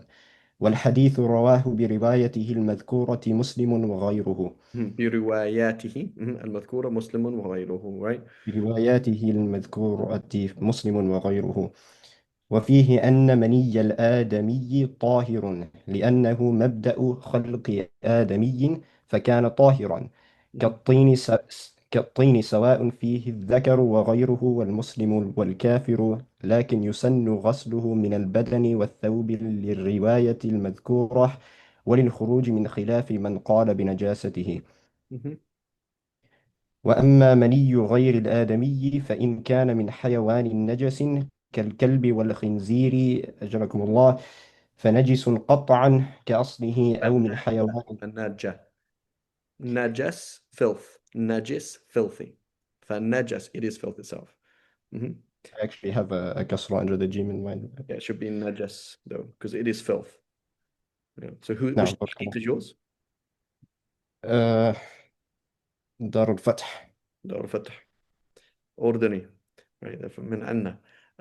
Anyway, so it's najas. فكان من حيوان نجس. This could be both. كالكلب أجركم الله والخنزير أجركم الله. فنجس قطعا كأصله. It is filth كأصله. It is najas. It is فنجاسة. That's what it means. فنجاسة. Right? So najis, it means mutanajis, as opposed to najas, meaning is filth itself. Okay, so this is the basis in the Shafi school, right? So we see the Prophet did this, right? And so here, if she's scraping it off, that means there's semen on him while he's praying. That means it must be pure, right? It must be pure. And then the qiyas, right, is that, well, if a human being is from semen, then the semen must be pure. And basically any pure animal, so even if it's not edible, then it must be pure. So a donkey, even though it's not edible, its semen is pure. فطاهر على الأصح كأصله ولأنه خارج من حيوان طاهر, right, يخلق منه مثل أصله فكان طاهرا كالبيض ومني الآدمي. So that's the Shafi school. Now, in key concept though, the fact that something is pure does not make it consumable. Okay, something is pure does not make it consumable. And so there's two different issues. So something could be mustaqdar, but it's pure. So you cannot, for example, consume mucus from your nose by default. Or somebody's made, pretty disgusting. Somebody like spat up phlegm, you couldn't consume it, even though it's pure, right? Saliva is also, you can't consume someone else's saliva. There's exceptions, for example, your spouse's saliva in certain scenarios, other scenarios, etc. But by default, anything that's disgusting you can't consume, but that doesn't make it najis, right? It's two different issues. Okay, Bismillah, Bab al-wudu. Somebody else, Jazakum khair, Sheikh, we just read right now. Sheikh Ammar, Jazakum khair. Anybody else? Muhammad? Sheikh Khalid. Please, Bismillah, go ahead. باب الوضوء هو بضم الواو الفعل هو استعمال الماء في أعضاء مخصوصة مف- مفتح مفتحا مفتتحا. مفتتحا بالنية مهم. وهو المراد هنا ويفتحها ويتودى به وقيل وفتحها يفتحها باب الوضوء ما يتوضأ به وقيل بفتحها فيهما, right? So we've mentioned this before. طهور طهور وقود وقود فطور فطور, right? سحور سحور. So wudu, the process of making wudu, al-fi'l. Wudu, the thing that you use to make wudu. And he says, waqil, some have said actually it's not wudu, it's wadu. It is always wudu. Just like qabul, right? Qabul is the process. Qabiltu ذلك منك قبولا, right? No, you don't say qubulan. So some have said, no, وقيل بفتحها فيهما. It's actually wadu the whole time. It is not called wudu, it is called wadu, right? Just like, yeah. وقيل بضمها فيهما. That, no, it's both. That it's wudu even for the container. والأصل فيه قبل إجماع مع ما يأتي خبر مسلم لا يقبل الله صلاة بغير طهور, without purification. وعن أبي هريرة وعن أبي هريرة رضي الله عنه قال قال النبي صلى الله عليه وسلم لولا أن أشق على أمتي لأمرتهم أي أمر إيجاب بالسواك مع كل وضوء رواه النسائي وغيره وصححه ابن خزيمة وفيه. So key concept, you Google the hadith and try and find it Sahih Ibn Khuzaymah, you say it's Sahih. Here's a problem. Ibn Khuzaymah might put a title and he will say proof that X, Y, and Z in Sahih al-Khabar. So you Googled it, you chat GPT'd it, and you found it in Ibn Khuzaymah. Okay?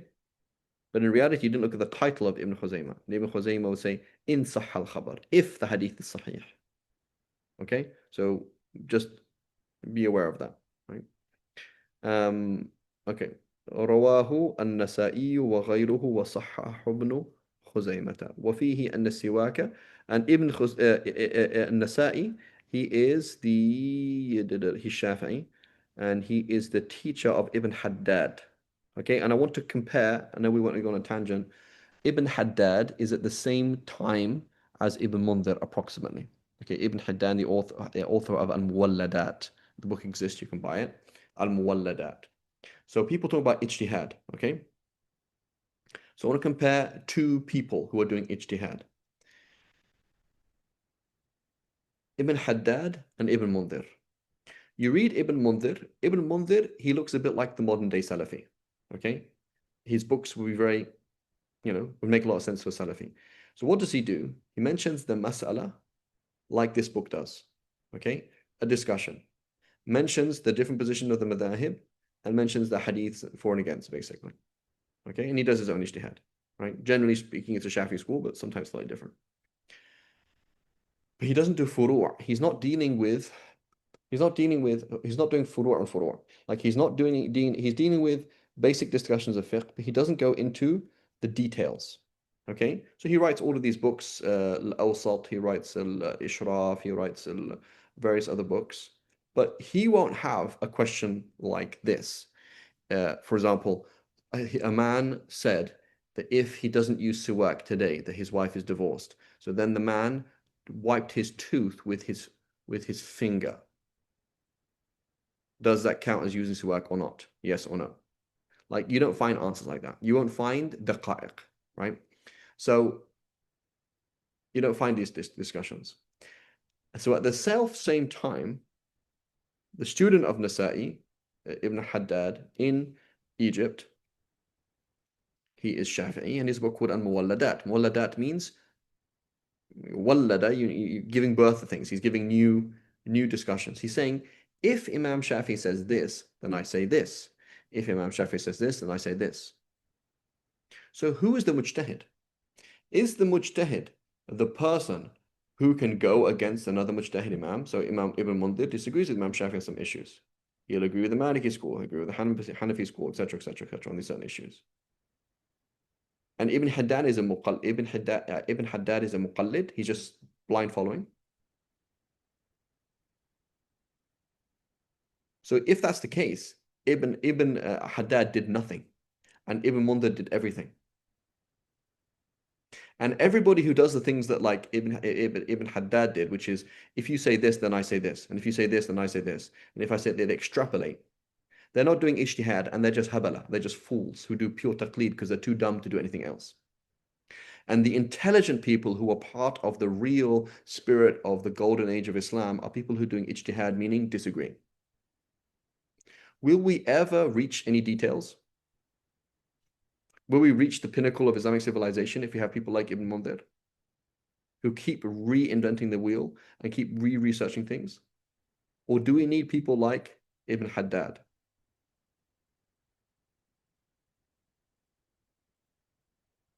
People like Ibn Haddad. Exactly. But we label them as habala, we label them as fools. We're like, yeah, he just did taqleed. He wasn't mujtahid. Ibn Mundhir, Allahu Akbar. That's the kind of person we need. We need to do ijtihad. We need to start thinking, people need to start doing like thought process, bro. Like stop putting your, taqleed is i'arat al-uqul. You keep lending your mind to people. Don't do that. So Ibn Haddad is doing what? So then the next generation who does the same thing that Ibn Haddad, these Shafi'is, right? And the question is, do any Shafi'is not think? Yes, they think. They all think. So when you come along and say ijtihad is only disagreeing on basic discussions that we've already disagreed, and we need ijtihad in order to renew the ummah, I think you've got a serious problem. So the idea that ijtihad never stopped, what kind of ijtihad are you talking about? So someone like Ibn Mundhir arguably is not that actually useful. Like if you cut Ibn Mundhir out of the ummah, not that much happens really. Right? He's quoted, he's useful, he's nice. I love his works, I love him, but he's not actually that useful. Whereas but you needed an Ibn Haddad so that you can have the next generation. You have the next generation, and then you can get to the stage where the madhab is so broad that everything is answered. So then you can have Imam Nawawi. I don't think Imam Nawawi mentions a single new discussion in the Shafi'i fiqh ever. So Imam Nawawi's ijtihad as his big work in the world was not his commentary of Sahih Muslim, was not his own is tidying the Shafi'i school. That is what he did for the Ummah, which is a huge, impossibly hard task, which he did. Like sifting through and saying, what is the reliable composition? That's a very, very, very difficult task. But he didn't come up with any single new opinion, nor are his tarjihat that particularly important. But that's another type of ijtihad. right? So when you come along to the late school, or Ramli is not a mujtahid, Ibn Hajar is not a mujtahid, right? I remember this discussion, I was speaking to Sheikh Amjad, and I said, these late Hadarima, they just do copy and paste, right? That's what they do, because they're not doing ijtihad. And he looked at me like, you're a fool. And he was very angry with me, right? It's nice when your teacher gets angry with you. He was angry with me, like, what are you talking about? It's not copy and paste. Rather, it's critical thought, critical reception, and building. That's what everybody does. So what you do, what the West and what the Salafi movement has done, or whatever, they've come along and they've limited intellectual activity to disagreeing on basic issues that we already know about. And if you don't do that, you're a muqallid. If you don't do that, you're not thinking, right? But in reality, what about all the rest? If ijtihad stopped, then surely we would just be copying out Kitab al-Umm the whole time for the last 1,200 years. But that didn't happen. Every single generation is doing ijtihad. It's just what kind of ijtihad, right? So am I going to go one way? Am I going to think as Ibn Mundhir did? Let's go back to those basic discussions again. Or am I going to think like Ibn Haddad, which is going to go forward? And here's a question: could I do both? In principle, I could do both, right? Like Imam Shafi. That's what he did. In principle, he questions the fundamentals of the fundamentals and re-questions these things and then builds. But normally you can't do all of that usually in a lifetime. And if you did, you'd either do A or B. So it's a key concept. If you just did A or B, you have to choose what you're going to do. So that's why we're going to go nowhere with the Salafi movement, because you keep revisiting the question, does it break my wudu or not? Whereas if you say, well, the Shafi'i school says yes, and now what's the next discussion? And then you go from there, you go from A to B and B to C, then you can come up with conclusions. But otherwise, you will never have any conclusions, and you'll never have something called civilization. Does that make sense? Yes. He's mujtahid muntasib. He's called mujtahid muntasib, yeah. Whereas Imam Nawawi's main thing is mujtahid madhab, or mujtahid tarjih, right?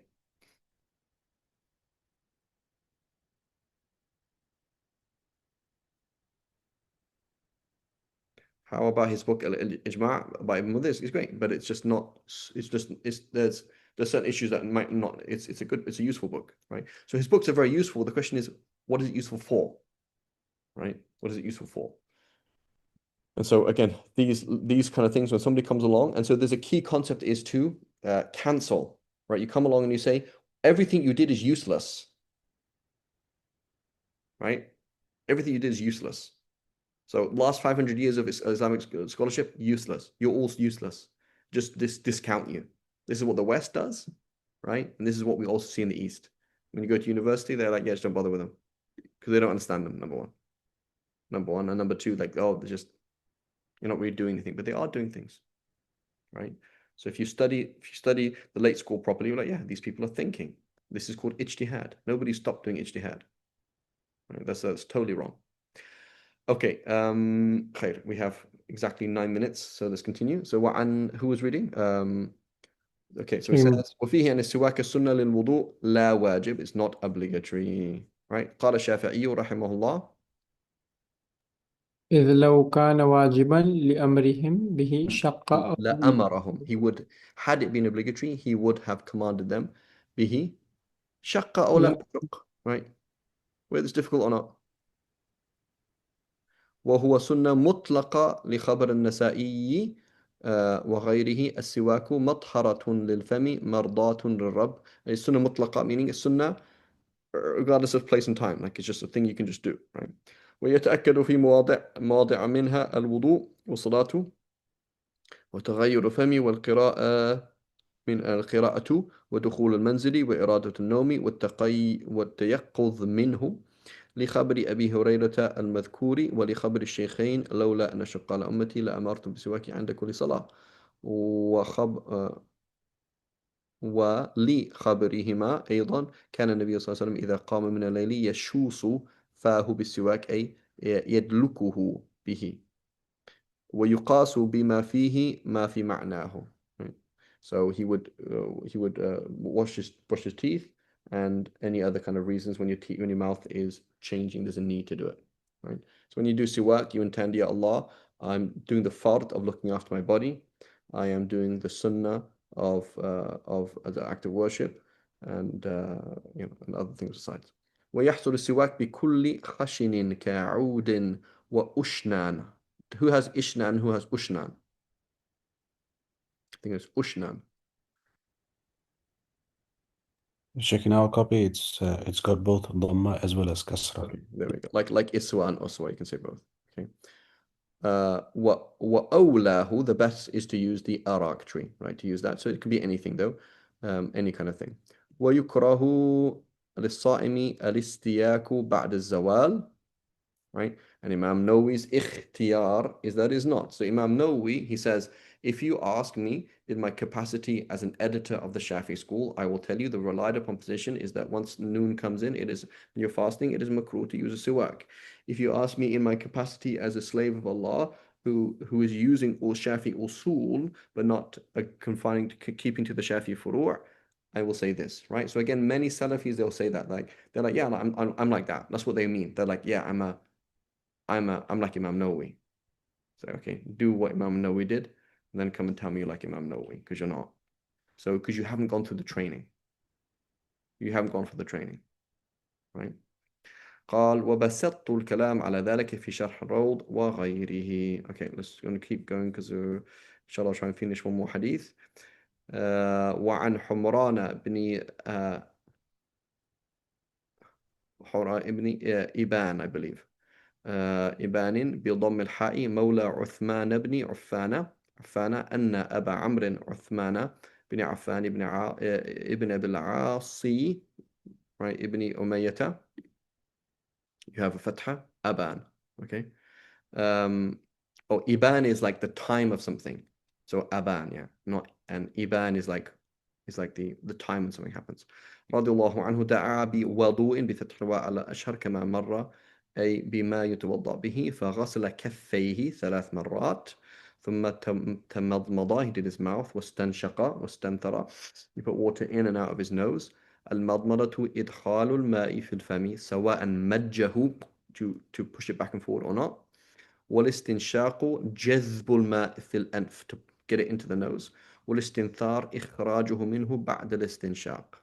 مأخوذة من النثرة وهي الأنف, كما قال الخطابي أبو سليمان الخطابي, أو طرف الأنف, كما قال هو, كما قال Ibn al-Arabi. So there's Ibn al-Arabi, which is the student of Abu Dawood, narrator of Abu Dawood, and this is a Lughwi. There's somebody else. He mentions here. This is somebody else. This is the Lughwi. But there's another Ibn Sahib Mu'jam Ibn al-Arabi. That's and the narration of Ibn al-Arabi of Sunan Abu Dawood. قال الفراء, right? This is the grammarian. يقال نثر الرجل وانتثر واستنثر حرك النثرة. I don't know if it's النثرة or النثرة, I'm not sure. Meaning to move your nose, or the point of your nose while you're doing purification. ويسن أن يكون الاستنثار, there's no hamza القطع here, أن يكون الاستنثار بيده اليسرى. So you put the nose in, you clean your nose, and you put nose in general, blow your nose with your left hand, right? Just as the Prophet forbade us to clean ourselves, our private parts, with our right hand. Similarly, the same applies to the nose. ويستخرج بها ما في الأنف من أذن, لأن اليسرى تستعمل فيما كان من أذن, وكل من المضمضة والاستنشاق والاستنثار سنة لا واجب. How do you know, right? Even though the Prophet commanded us to do it, and even the Prophet demonstrated it here. لخابر توضأ كما أمرك الله, because somebody said the hadith, the Prophet told somebody to make wudu as Allah has commanded to do it. وليس فيما أمر الله فيما أمر شيء منها. It's not in the verse of the Quran. فاغسلوا وجوهكم وأيديكم إلى المرافق وامسحوا برؤوسكم وأرجلكم إلى الكعبين. It does not mention doing, putting water in your nose or anything like that. ولأن محلها عضو باطن دونه حائل فلا يجب كما لا يجب غسل العين. So it's an analogy. You don't have to wash the inside of your eye. Similarly, you don't have to wash inside of your nose or mouth. Inshallah. وَأَمَّا خَبَرُ. Okay. Inshallah, we'll stop here. وَأَمَّا خَبَرُ تَمَضْمَضُوا وَاسْتَنْشَقُوا فَضَعِيفٌ. But there's another hadith which has a lam al-amr. So there is a command. So in the Shafi school, we are saying, yes, there is a command from the Prophet, but the command is mahmul ala nadab because of various hadith like that. Inshallah, we'll stop here. Wa sallallahu ala Sayyidina Muhammad wa ala alihi wa sahbihi wa sallam. My apologies. Inshallah, as we progress, these tangents will become less because the pictures are there, inshallah ta'ala. Wa sallallahu ala Sayyidina Muhammad wa ala alihi wa sahbihi. Subhanakallahumma wa bihamdika ashhadu an la ilaha illa anta nastaghfiruka wa natubu.